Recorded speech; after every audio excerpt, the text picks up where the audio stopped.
सगळं किती दिवस पाण्यामध्ये राहिल्यानंतर आतमध्ये मध्ये येणारच.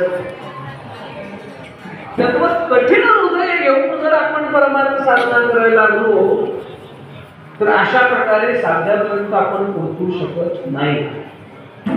परमार्थ करणं म्हणजे द्रवीभूत अंतःकरण होणं. भक्ती रसायन ग्रंथामध्ये विचार आलेला आहे की हा मुषा सिक्तम, जे मूर्तिकार असतात ना, मूर्तिकार, ती मूर्ती घडवण्याकरता त्याचा असा साचा तयार केला जातो आणि पितळाची मूर्ती करायची असेल, चांदीची करायची असेल, कोणत्याही धातूची करायची असेल तर त्याचा रस केला जातो आणि त्याच्यामध्ये त्या साच्यामध्ये काय केला जातो, ओतला जातो. त्याचा रस झाल्याशिवाय मूर्ती तयार होत नाही.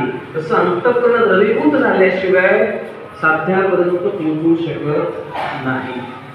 ज्यावेळेस अशी द्रवीभूतता प्राप्त होते